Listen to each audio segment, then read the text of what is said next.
Bien, buenos días a todos. Vamos por partes. Primero, quiero brevemente explicar la razón de este seminario.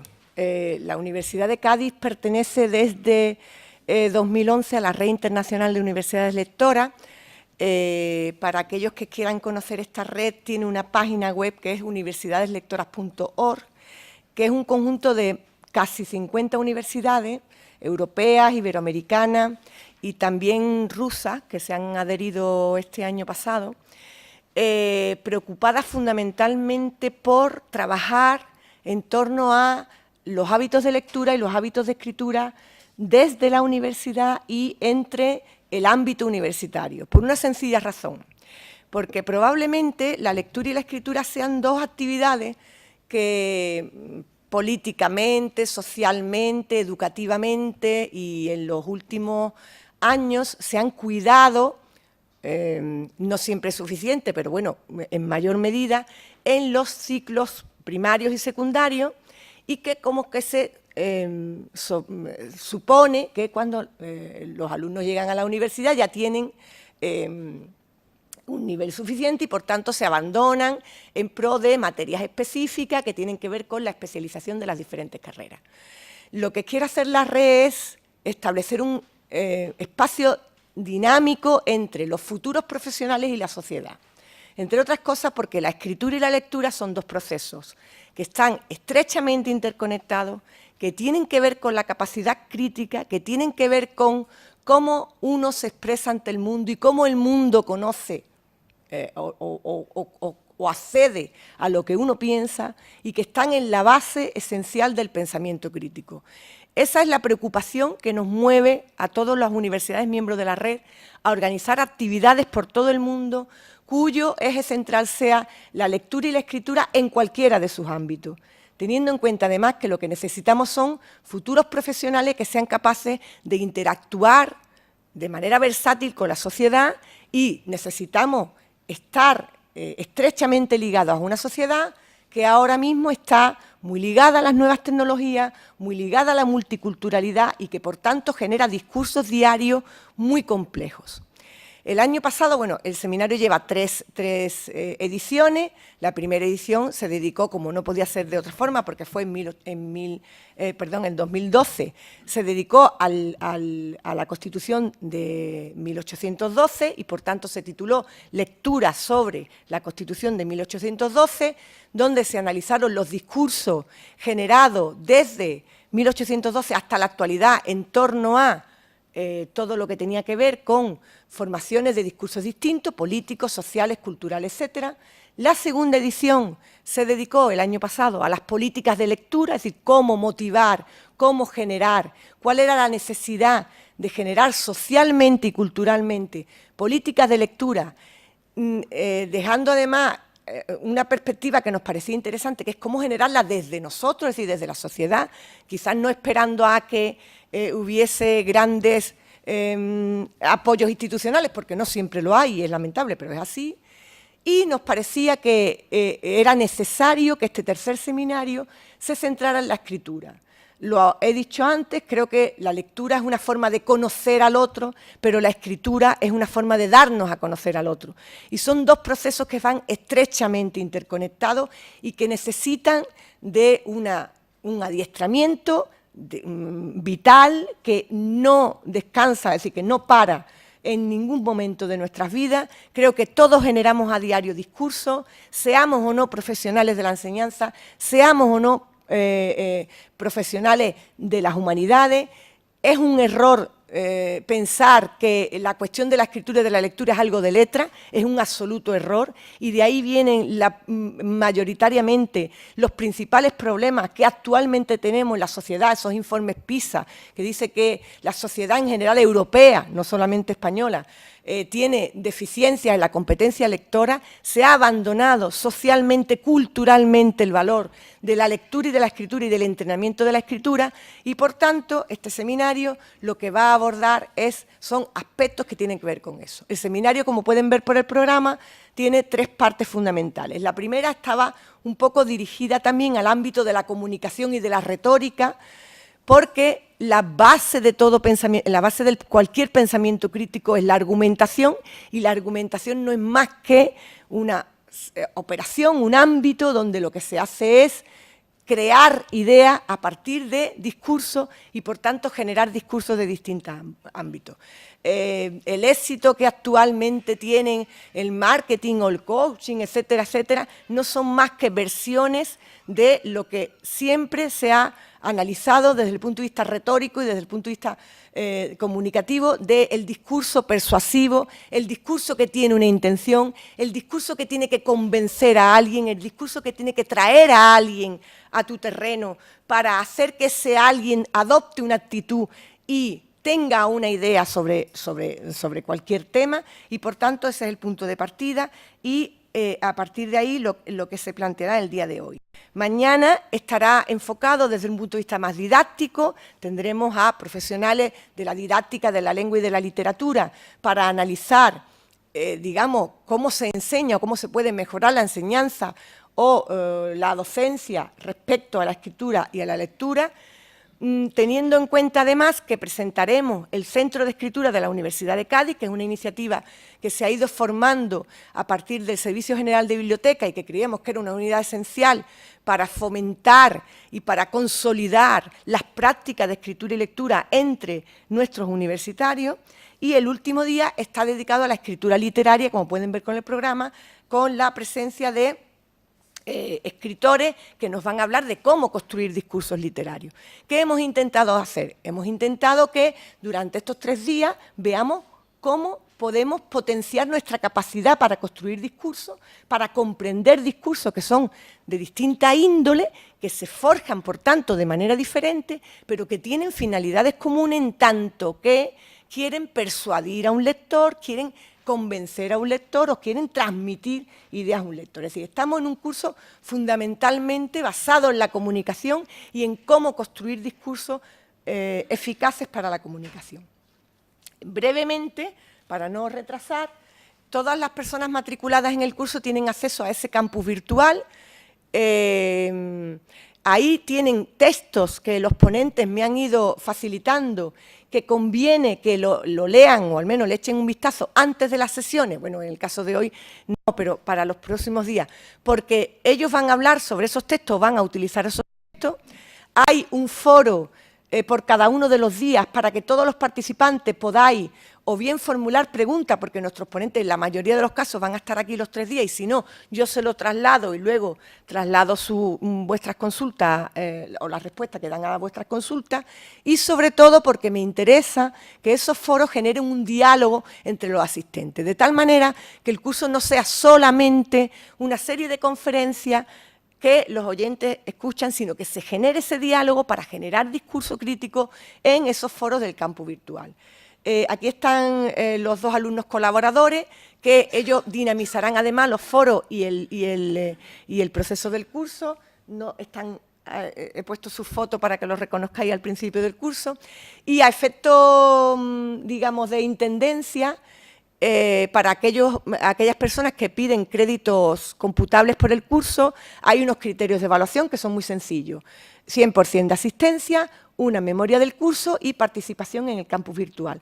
Todo eso lo tienen en la primera parte del curso, ¿eh? Ahí tenéis los criterios de evaluación, el programa del curso, etcétera. Y luego, como veis, en cada uno de estos apartados, los ponentes que en el día de hoy van a participar. Tengo que pedirle disculpas a Mónica, ya se la he pedido, porque falta su foto, porque verdaderamente Google me traicionó y no había forma de bajar una foto que se pudiera colgar. Así que, para que lo sepáis, que no ha sido un olvido, que es que no ha sido posible. Bien, a ver, cualquier duda que tengáis, os se lo preguntáis a Juan Pedro y a Pilar, y ellos luego me lo trasladan a mí, o directamente, pues en cualquier hueco me lo preguntáis. Creo que más o menos está todo claro. La dinámica de las sesiones, la idea es ponencias de, bueno, los ponentes tienen entre 45 y 50 minutos para exponer sus temas. y posteriormente lo que hacemos es abrir un diálogo. Intentaremos que no nos vayamos mucho de tiempo, pero creo que es interesante que se puedan hacer preguntas inmediatamente después de cada intervención, porque si la dejamos al final como que se difumina las temáticas, aunque están todas interconectadas, son temáticas específicas, con lo cual creo que es interesante. Yo antes de de presentar a la primera ponente, quiero en primer lugar darle las gracias a todos los ponentes que vienen. Fijaos que tenemos a personas de Argentina, de Ecuador, de España tenemos de Valladolid, de Barcelona, que verdaderamente actualmente, además en España coinciden casi todos los cursos de verano, los de Santander, los de Girona, y están haciendo un verdadero esfuerzo por estar aquí. De hecho, además, la mayoría casi que viene y va en el día, con lo cual es muy de agradecer que hayan querido venir a este curso. Y luego yo, personalmente, os aconsejo que aprovechéis todo lo que podáis a estos ponentes, porque son ponentes de primera línea, son ponentes de prestigio europeo que son muy difíciles de tenerlos reunidos. Simplemente, bueno, no solamente por los recursos, porque ahí sí tenemos que agradecer al Vicerrectorado de Proyección Social la mano que nos echa para poder organizar eso. Tenemos que agradecer a los mismos ponentes, que muchos de ellos han pedido proyectos para poder venir a Cádiz y poder hacer ese desplazamiento desde puntos tan lejanos. Es decir, que este seminario se ha podido forjar porque han colaborado todos conmigo, ellos han puesto muchísimo de su parte y me parece muy importante y me parece un verdadero lujo poder tener aquí a estos ponentes, porque en cualquier otra parte del mundo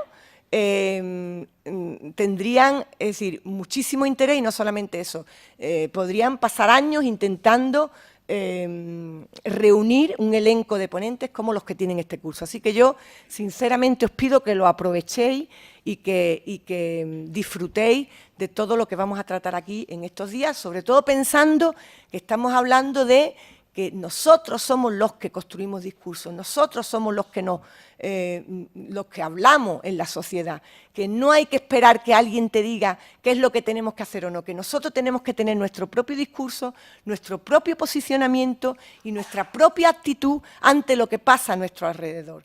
Y que eso se da en todos los ámbitos y que eso no tiene nada que ver con ser profesional de las letras o ser electricista o ser fontanero. Es decir, me da igual, nosotros generamos discurso todo el día y creo que es importantísimo que seamos capaces de ser conscientes de que lo que nosotros escribimos o decimos va a formar parte de la imagen que damos a los demás y de la sensación o de la impresión que los demás van a tener con nosotros, con lo cual hace falta entrenamiento y no se les puede pedir a los jóvenes de hoy que sean creativos, que sean versátiles, que sean multilingües, que sean, sin que esos jóvenes hayan tenido un entrenamiento para poder serlo, y no se les puede decir que tengan imaginación sin tener herramientas necesarias para que esas ideas que ellos ya tienen puedan expresarlas correctamente y esas ideas puedan llegar a los demás. Uno puede tener muy buenas ideas, pero evidentemente no saber transmitirlas y por tanto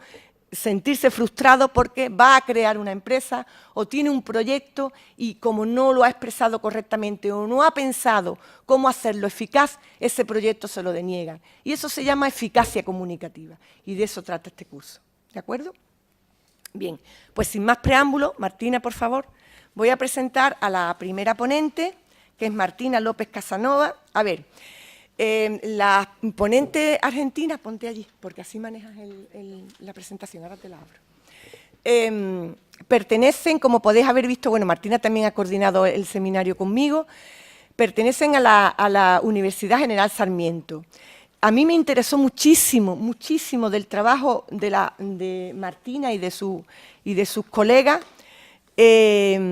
el proyecto que tenían de argumentación y de pensamiento crítico y de lectura y escritura en los primeros cursos de la universidad, con un proyecto potentísimo de análisis de texto, de generación de ideas, de explicación de cómo funciona la comunicación, de cómo funciona el lenguaje, de cómo funciona, y me parecía interesantísimo y creía que tenían que estar aquí porque ellos tienen además bastante bibliografía publicada, sobre este tema, incluso sobre cómo se piensa a través de la escritura, y me parecía que era esencial que ellas estuvieran aquí. Yo les agradezco que hayan cruzado el Atlántico para estar aquí, y básicamente os resumo un poco para que veáis su perfil. Martina es profesora de castellano, literatura y latín y magíster en ciencias del lenguaje. Realiza su doctorado sobre crítica literaria argentina, es profesora adjunta de la Universidad General Sarmiento y tiene a su cargo materias correspondientes a la licenciatura de Cultura y Lenguajes Artísticos. También del profesorado de Lengua y Literatura, sí, ¿no, Martina? Que se acaba de abrir. Dirige proyectos de investigación, además, en estas líneas y coordina ese programa del que os hablaba, el Programa Universitario de Enseñanza de la Literatura, PROLITE, y es miembro del Comité Académico de la Carrera de Especialización en Prácticas Sociales de Lectura y Escritura de la Cátedra UNESCO. Es autora de Literatura Argentina y Pasado Reciente, Relatos de una Carencia, y coordinadora y coautora de obras como Enseñar Literatura, Fundamentos teóricos y propuestas didácticas o Los textos y el mundo, una propuesta integral para talleres de lectura y escritura. Martina, cuando quieras, tienes la palabra. Gracias. Te paso. Si me puedes abrir el... no sé dónde está. Bueno, buenos días a todos. Se me escucha bien, ¿verdad? ¿Desde ahí? Sí. Agradecida, por supuesto, por la invitación que la Universidad de Cádiz me ha hecho a través de Maribel. Encantada de estar con ustedes, vosotros. Vamos a decir así, porque hablamos parecido, pero no igual. Sí, ese programa del que habla Maribel, el Programa Universitario de Enseñanza de la Literatura, se abrió antes de que en nuestra universidad hubiera un profesorado de lengua y literatura, cosa que se ha abierto este año. Pero lo que sí ha tenido nuestra universidad, que se creó en el año 94, es desde el comienzo una serie de talleres de lectura y escritura en vistas a la escritura académica y a la lectura que el alumno debe realizar en la universidad, pero para otras carreras, porque profesorado de letras no había.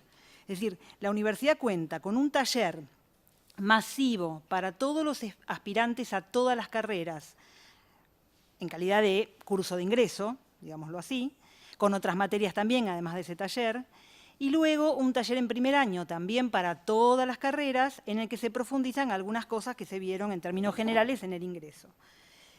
La literatura históricamente ha entrado poco en esos talleres, porque los objetivos eran la lectura y la escritura de textos académicos, ¿no? Que el alumno pudiera escribir una respuesta de un parcial, conocer la estructura de cómo se arma una respuesta en un examen escrito, un informe bibliográfico, una monografía, los géneros propios del estudiantado universitario, a partir de lectura de fuentes también propias de las distintas materias organizadas en áreas sociales, humanas, exactas, de todos estos aspirantes y alumnos de primer año que cursan de manera obligatoria el taller. También tenemos talleres de lectura y escritura en el posgrado, en los posgrados. De hecho, tengo uno a mi cargo en el posgrado, maestría y doctorado en ciencias sociales. Y claro, entonces ahí lo que varían son los géneros a los que tiene que aspirar el estudiante del posgrado. Por ejemplo, una reseña bibliográfica para una revista especializada, estados de la cuestión para los proyectos de investigación, papers o artículos académicos para publicar en revistas especializadas, ensayos. Es decir, lo que varía, si bien la metodología es la misma, lo que varía es el tipo de texto o el género discursivo que en cada nivel los estudiantes tienen que conocer para escribir, porque nadie puede escribir esto, obviamente, si no lo conoce. Y en ese caso se trabaja como desarrollar competencias de lector hábil de estos géneros, no solamente de las fuentes, de los textos que uno mismo tiene que después escribir, y un escritor hábil de esos géneros propios de la cursada en la universidad. Pero decía, la literatura tiene poco lugar allí. Hemos hecho algún pequeño lugar en los materiales de los talleres, con discusión, no todo el mundo está de acuerdo con que la literatura tenga un espacio ahí.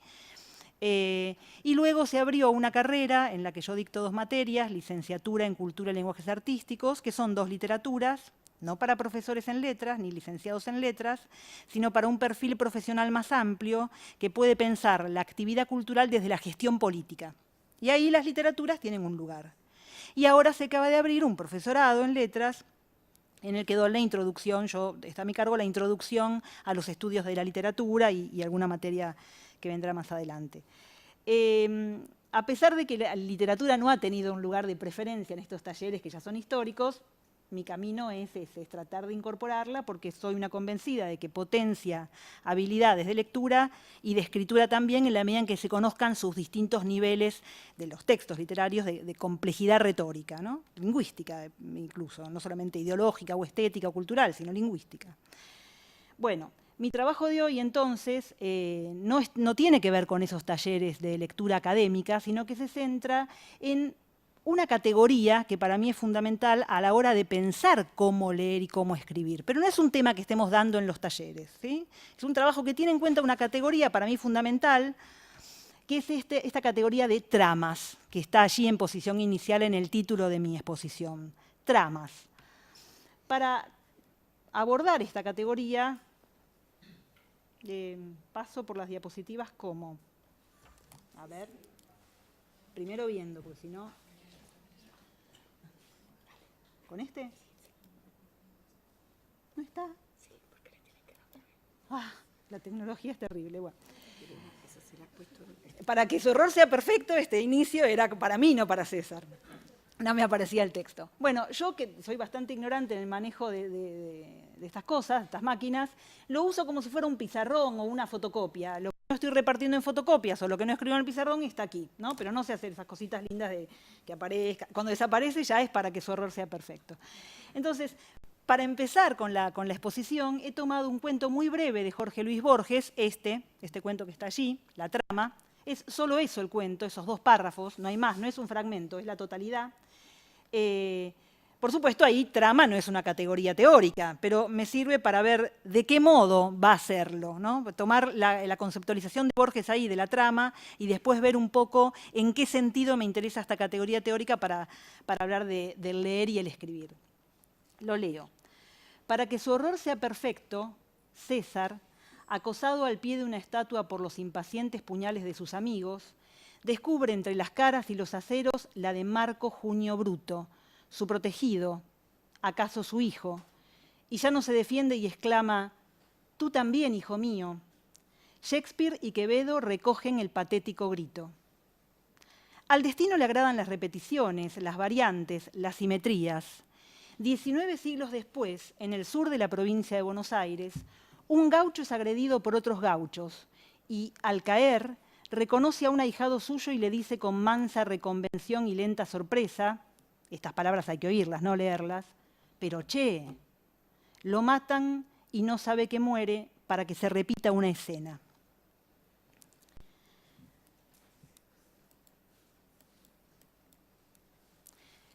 En principio, con respecto a este concepto de trama, podemos decir fácilmente que el cuento de Borges presenta una doble acepción de trama. Por un lado, la fácil, ¿no?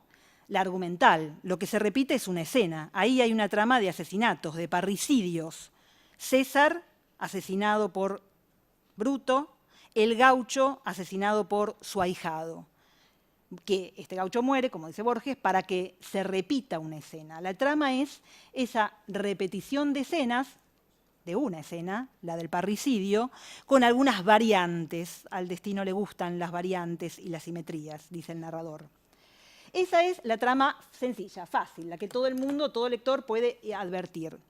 Hay otra trama, una trama que podríamos llamar literaria, cultural o literario-cultural, si lo volviéramos una palabra compuesta en sí, punteada por estos nombres Shakespeare, Quevedo recogen el patético grito, ¿no? Es decir, no es solamente César asesinado por Bruto, la historia, sino que es la literatura y el teatro haciéndose cargo de la historia y repitiendo, ¿sí?, este patético grito de César en la obra de teatro Julio César, de Shakespeare, y en el libro de Quevedo, Vida de Bruto, de Marco Bruto. Gracias, Mariana, siempre me olvido el título. Pero no solamente están esos 2 nombres que sí menciona Borges en su cuento, sino que está la firma de Borges debajo de todo esto. Por lo tanto, podríamos decir Shakespeare, Quevedo, Borges. Entonces, la trama es allí una tradición, pero tengo que aclarar algo sobre tradición, dejamos ahí con un asterisco, una tradición argentina que suma su propia tradición vernácula, la gauchesca, con o a la tradición occidental, Shakespeare y Quevedo. Ahora, digo, tengo que aclarar algo sobre tradición. No me estoy refiriendo al peso de la tradición, ni a una única tradición, ni a un modelo, ni a un mandato, sino que me estoy refiriendo a la construcción que hace cada presente de distintas tradiciones. ¿Hay algo para escribir allí, pizarrón? ¿Hay algún...?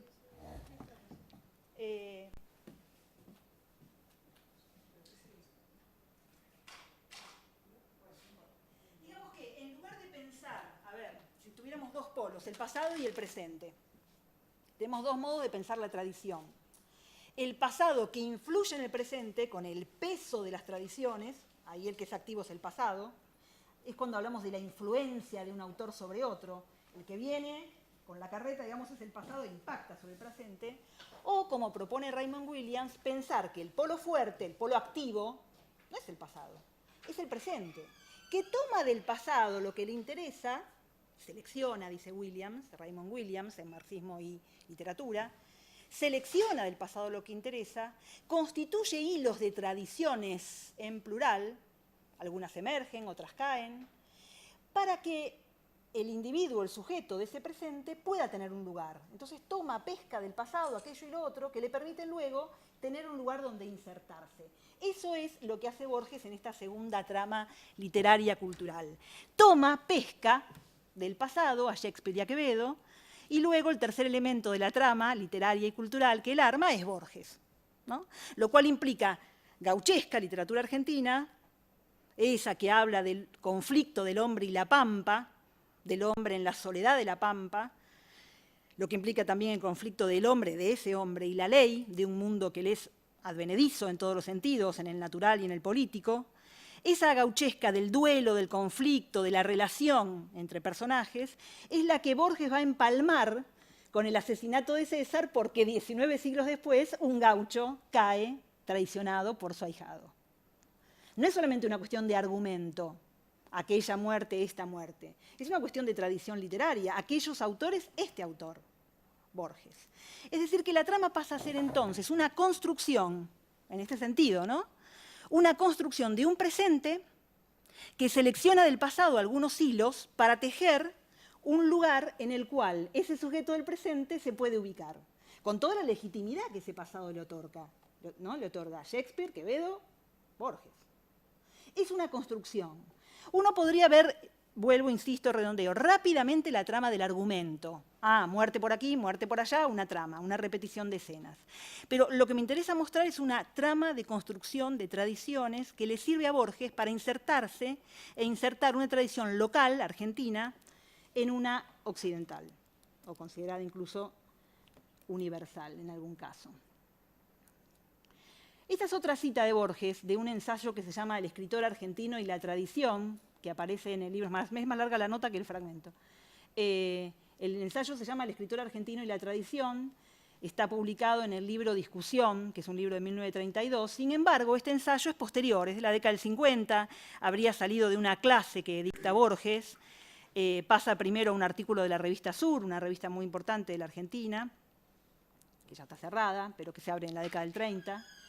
Y luego entonces cuando Discusión, el libro Discusión, se vuelve a editar, este ensayo, que no es del 32, se suma. Digo, no es tan viejo, el ensayo es más nuevo.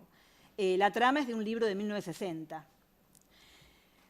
Dice Borges en ese ensayo, creo que nuestra tradición es toda la cultura occidental.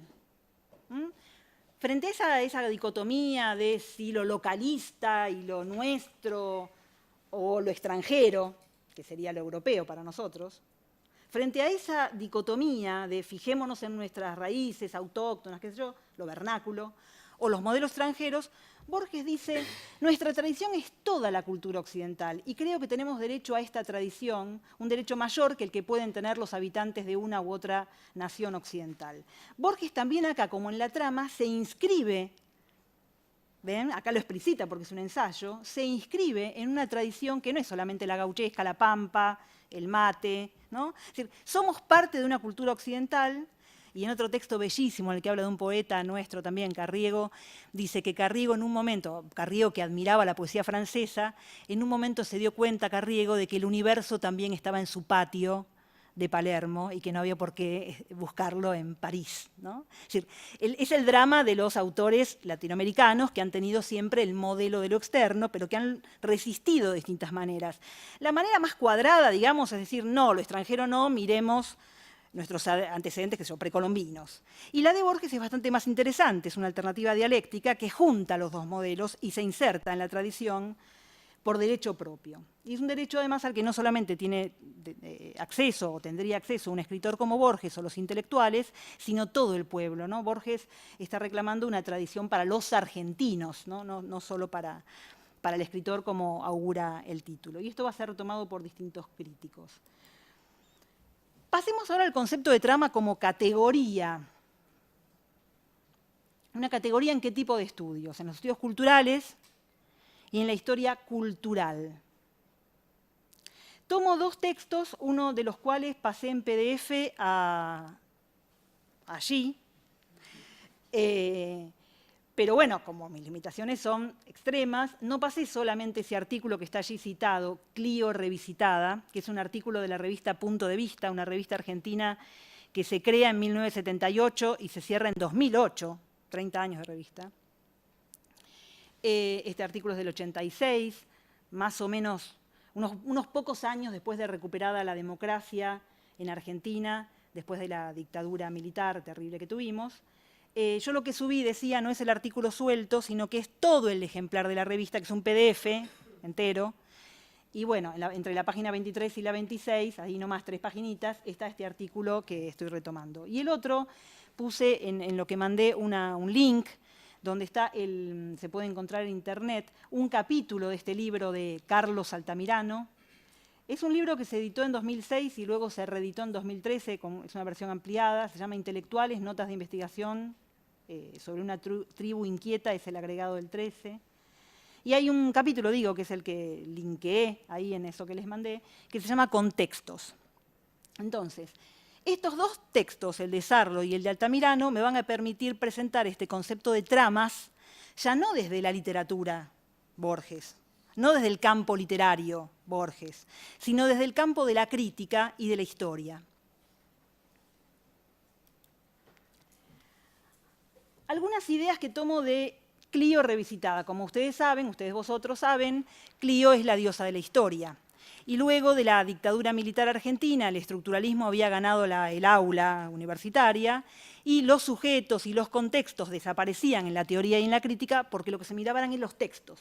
Como los textos de manera autónoma, el texto recortado de quién lo había escrito y recortado de la situación o el momento. Entonces, Clio Revisitada, es decir, la diosa de la historia revisitada post-dictadura, en Argentina quiere decir muchas cosas, no solamente un modo de estudiar literatura. En Argentina quiere decir volver a la historia desde otra perspectiva, ¿no? Y entonces ahí la categoría de trama va a tener mucho peso. Algunas ideas. Los hechos se incluyen en tramas. Esto quiere decir, no se puede pensar un hecho suelto. Un hecho no tiene una dimensión absoluta. Un hecho se entiende si lo ponemos en relación con otros. ¿Por qué surge en relación con otros? Dice Sarlo, una trama, pero que no es solamente una trama en el campo de la historia de orden cronológico, primer hecho, segundo hecho, tercer hecho, sino que también hay lógicas que definen qué hechos son pertinentes de ser incluidos en esa trama y qué hechos no. Entonces la trama tiene no solamente, podría tenerlo, pero no solamente tiene un orden cronológico, sino que tiene una lógica que hace que algunos hechos entren y otros no. Y esa lógica está puesta por quién, y porque el que arma la trama, como en el cuento de Borges. Obviamente, el que lee la historia. Y ahí tenemos un modo de leer, el del historiador, de la historia política o de la historia cultural o de la historia de la literatura. ¿Qué hechos tomo del pasado y cómo los describo o los explico poniéndolos en relación? No una relación que los determine Esto pasó porque... Pero sí puede describir esa relación, describir, explicar algún tipo de proceso que dé cuenta de por qué esos hechos aparecen ahí y no en otra parte. Hechos, textos, autores, ¿no?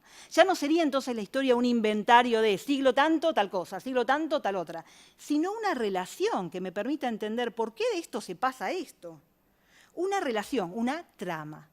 Entonces, la trama es una serie de relaciones, de asesinatos, de autores, de hechos, una serie de relaciones. ¿Quién establece esas relaciones? El que lee, el que investiga, el que lee la historia o el que lee el texto establece esa serie de relaciones, el que escribe. La crítica literaria, por ejemplo, teje sus tramas. La historia literaria y la historia cultural, dice Sarlo, puede, incluso así como una unidad, historia literaria e historia cultural, puede tejer las suyas. Una trama donde no estén los textos separados de otros hechos de fuera del mundo literario. Pensemos de nuevo que este artículo está escrito en el comienzo de, o en la transición democrática, ¿no? Post-dictadura militar. Literatura no separada de la historia, literatura no separada de la política, y tampoco textos que sean independientes unos de otros, sino que estén conectados. El historiador de la cultura tiene que poder dar cuenta de esa relación, tiene que poder leer no solo textos, sino las relaciones entre ellos. No solo un hecho para interpretarlo, sino las relaciones entre ellos. El pensamiento crítico, que es en principio de la crítica literaria cultural, pero que podría trasvasarse, es ese, el pensamiento que puede leer las relaciones entre las cosas, hechos, textos, y no solo cada uno de ellos, porque cada uno de ellos no tiene dimensión absoluta. Está en una trama. De modo tal, podemos decir, la caída del gaucho a manos de su hijastro, o ahijado, se entiende en relación con la muerte de César, no sola. No es solamente la muerte del gaucho, es la repetición de la escena, ¿sí? Con variantes. Otras ideas. Las tramas son fragmentarias y provisorias. No es que una vez que establezca una serie de relaciones se va a mantener. No es una serie de relaciones fija. Puede juntar puntos, puede separar juntos, ¿según qué? Y según qué cosas estemos poniendo en foco para nuestra lectura. No es fija. Mucho más ahí la presencia del lector va a tallar. Es el lector el que determina qué junta en la trama, qué separa. Esto que decíamos antes, ¿es pertinente incluir esto? ¿No es pertinente? Todo depende del objetivo, de la intención de ese lector. ¿Qué quiere mostrar? ¿Sobre qué elementos quiere echar luz? Va a describir siempre una trama un proceso. En ese proceso los hechos, los textos, los autores se van encadenando. Finalmente, podemos decir entonces que la trama es igual a una sintaxis, a un montaje de escenas, de hechos, no están sueltos. Un montaje que hay que saber leer en sí mismo, como en el cine. No son fotos sueltas, hay que leer su relación. Sus principios son hipótesis que están reguladas por una idea o por un conjunto de ideas en conflicto, de lo que se piense que es una historia que valga la pena ser contada, dice Sarlo. Bueno, si quiero contar esta historia, ¿qué cosas voy a organizar para contarla? ¿Qué tomo del pasado? ¿Qué selecciono del pasado para describir ese proceso que es esa historia política, literaria, de la cultura? ¿Qué voy hilvanando? Algunos sujetos, algunos hechos, pero sobre todo la relación entre ellos, la relación entre los hechos y los sujetos. Todo eso desde una perspectiva que elijo, un punto de vista, y eligiendo también en el plano retórico modos de figuración y de armado del discurso. Y ahí ya pasamos de la lectura a la escritura. ¿Cómo figuro, cómo configuro el discurso para contar mi lectura? Sería. Ahora algo sobre Altamirano, porque hasta ahí Sarlo en el artículo Clio revisitada. Ahora el capítulo Contextos de Altamirano, en el libro que les había citado, Notas de investigación sobre una tribu inquieta, sobre los intelectuales. Dice Altamirano, que es un sociólogo, que también fundó la revista Punto de Vista con Sarlo en 1978, y estuvieron casados mucho tiempo, pero eso ya es la parte del, como dicen, chusmerío no, del, bueno, de eso. Nosotros decimos chusmerío al cotillo, una cosa así. La actividad de los intelectuales entonces se realiza en ciertas tramas, dice Altamirano. Algunas son generales, no afectan solamente a los intelectuales, como por ejemplo el Estado es una trama, de hechos, de sujetos, de instituciones. El mercado es una trama. Y los intelectuales y los escritores no tienen siempre el mismo tipo de relación con ellos. A veces son más obedientes, a veces son más rebeldes, a veces van contra el mercado, sus leyes, contra el Estado y sus leyes, y a veces encuentran un lugar institucional incluso para definirse en esas tramas generales. Pero también hay tramas específicas. La universidad, por ejemplo, con sus órganos de gobierno, con sus canales de comunicación. Los intelectuales, los pensadores se ubican en los cargos, en las cátedras. Eso también define lo que hacen, porque no es lo mismo tener una cátedra que no tenerla. Estar en el centro o estar en el margen. Tener tal título o no tenerlo. Entonces, esas instituciones regulan los hechos, los sujetos y sus relaciones en lo que decimos una trama. Entonces, no es que Bourdieu dijo lo que dijo y bueno, estaba en una trama institucional, ¿sí?, que además trascendió Francia, una trama institucional mundial. Entonces, esas tramas es lo que habría que leer, además de leer, digo un ejemplo, el texto de tal autor, Bourdieu o de quien fuere.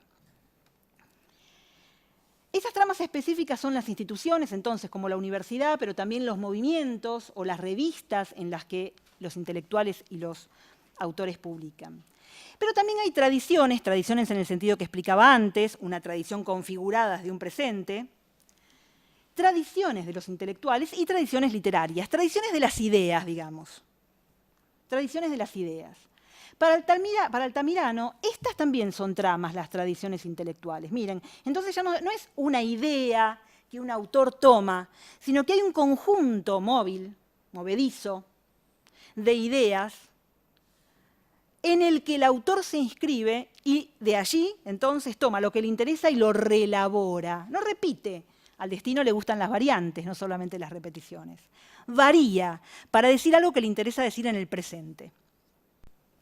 No va a decir lo mismo que se dijo 300 años antes, digamos, tomar algo de allí para decir algo que interesa en su momento.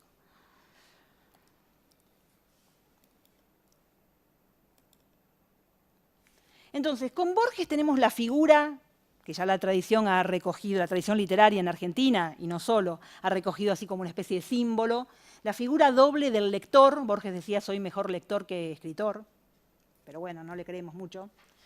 La doble figura del lector y del escritor. Leen tramas y escribe la trama. No solo cuando escribe su cuento, sino cuando escribe el ensayo, ¿no?, del escritor argentino que citábamos antes, y la tradición. Sarlo y Altamirano, que no son autores de la literatura, pero son sujetos intelectuales del campo crítico intelectual argentino, una egresada en letras, Sarlo, otro egresado en sociología, que se ha dedicado a los estudios culturales y la historia de los intelectuales, particularmente. Tiene en 2008 y 2010 publicados 2 tomos muy interesantes sobre la historia de los intelectuales latinoamericanos. Es como la última obra así más importante de Altamirano. ¿Ellos qué hacen? Dan propuestas para historiar, para hacer una historia literaria de la cultura que no separe, por eso esa barra, que no separe, incluida en ella la historia de los intelectuales, la historia de los hombres y sus ideas. No sueltas, porque como los hechos, las ideas, que vieron que nos gustan tanto las frases sueltas en los señaladores de los libros, ¿no?, que aparecen en Argentina. Aparecen muchas frases, así como frases rimbombantes, súper elocuentes, que dijo fulano, que dijo Cervantes, que dijo, ¿no? Las ideas no son, como los hechos, entidades sueltas. Corresponden a universos de ideas, que las hacen surgir, que las hacen desaparecer, que las potencian. Una historia de los intelectuales traería entonces esta perspectiva. Y en esa perspectiva la categoría de trama es fundamental. Reconstruir las tramas es uno de los objetivos de la historia literaria y cultural. Podríamos decir, yo diría a mis alumnos, también es un objetivo de un lector crítico. Poder reconstruir las tramas donde aparece lo que estamos poniendo en foco. El texto, el autor, la trama. Modo de leer, entendemos entonces esto de reconstruir las tramas como un modo de leer que nos permite ubicar sujetos, hechos, textos, en contextos de ideas. Ya contexto no es una parcela de realidad dura, 1938, tal cosa, sino que los contextos son relaciones entre ideas. Estas tramas permiten describir lo que ha sucedido con nuevos paradigmas o bajo nuevos paradigmas de causalidad. Ya no explicar todo, o por una sola cosa, una sola causa. No al monocausalismo. Pero también un no al determinismo. Tampoco sería, esto está determinado por esto. Ahí tendremos una trama fija. Sino que en esta dimensión